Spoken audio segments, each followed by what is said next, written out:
Dakika 10 tayari msikilizaji zisha katika baada ya mida ya saa 8. Iwapo unajiunga nami sasa hivi, karibu sana ndani ya Zembo ya Bakolo Wednesday edition. Ukiwa nami Agal Totomo na Cheng, sijui unanipata ukiwa wapi na sasa hivi unafanya nini. Kumbuka tuko tunaangazia masuala ya wanawake, ama ni changamoto zipi wanawake ambao ni single mothers wanapitia, na tumetaja changamoto 6, mojawapo ikiwemo changamoto za kiuchumi, mzigo wa malezi na majukumu ya familia, unyanyapaa na ubaguzi wa kijamii, changamoto za kisaikolojia na kihisia. Unapata kuna changamoto za kisheria na malezi, na ya mwisho ni changamoto za elimu na maendeleo ya kibinafsi. Kwa hiyo msikilizaji, sasa hivi tunaelekea ni njia zipi ambazo ama mikakati zipi zinaweza kuwekwa ili kuweza kukabiliana na changamoto hizi. Mojawapo ni kujipanga kifedha na kuweka akiba na kuwekeza kwa ujasiriamali. Kuna kutafuta msaada wa kihisia kupitia vikundi vya akina mama au wataalamu wa saikolojia. Kwa sababu times unapata mwanamke anapitia unyanyapaa kwenye society, kila mtu anamsema, kila wakati akipatana, hata akipata kisalimia mwanaume wa mwenyewe wanasema kuwa anataka kunyakua ama anataka kunyang'anya. So when kuna wale wataalamu wa kisaikolojia ama vipindi za kina mama, at least kuna ile msaada wa kihisia ataweza kupata, ile advice ama ile therapy ambayo atapewa itamsaidia kwenye maisha yake. Na pia kuna kutafuta fursa za elimu na mafunzo ili kuongeza ujuzi wa kujitegemea. Once pengine uko na biashara, look for forums ambazo wanazidi kufundisha watu kuhusiana na biashara, ni jinsi ambavyo, ni vipi unastahili kusave,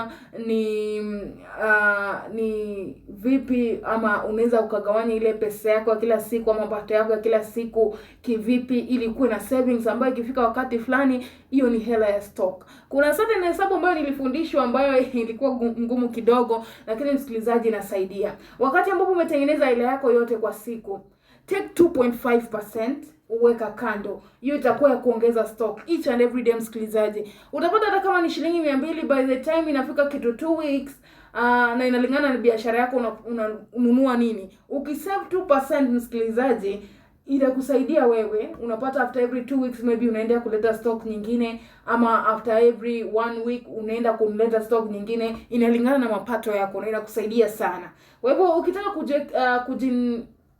inua kibiashara, make sure there's a certain amount ambayo unaweka ya stock each and every day. 2.5% of that money ambayo umetengeneza hiyo siku. Si hesabu ngumu. So you take 2.5 na unaweka kando kila siku, then at the end of the day ama at the end of the week unapata uko na hela za kuendea stock yako. Ni hesabu ambayo nilifunzwa na mwanabiashara hodari ambayo inasaidia sana msikilizaji. Ukifanya biashara kama hiyo, una make sure every day una save for stock ama kuongeza stock kwenye duka yako na 2.5% peke yake, then uko mbele kuliko mtu mwingine ambaye yeye anachukua tu any amount anaenda nayo kuleta stock. So msikilizaji, pia kujiunga na vikundi vya kijamii au vikundi vya kina mama kwa msaada wa kifedha na kijamii.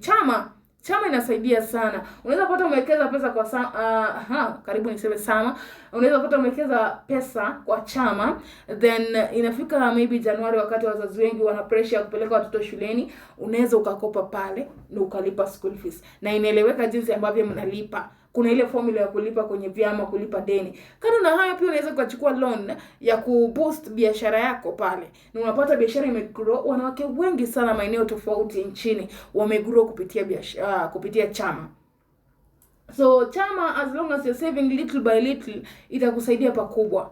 Cause chama inakushika mkono wakati ambapo pengine umepata maafa, wakati mwingine ambapo pengine unataka kupeleka mtoto shuleni, itakushika mkono hata kuboost biashara yako na inakuwa bora zaidi. Na msikilizaji, pia ni kutumia msaada wa kisheria kuhakikisha haki za watoto zinatimizwa. Cause kuna watu wengine unapata at times umekuwa na mume wako mkadivorce, so umebaki na watoto, but huyu jamaa ajui mtoto anakula nini, ajui mtoto anaenda shuleni aje, ajui mtoto anavaa nini, ajui mtoto anaishi wapi. Yeye hiyo haimhusu kwa sababu alishaondokea.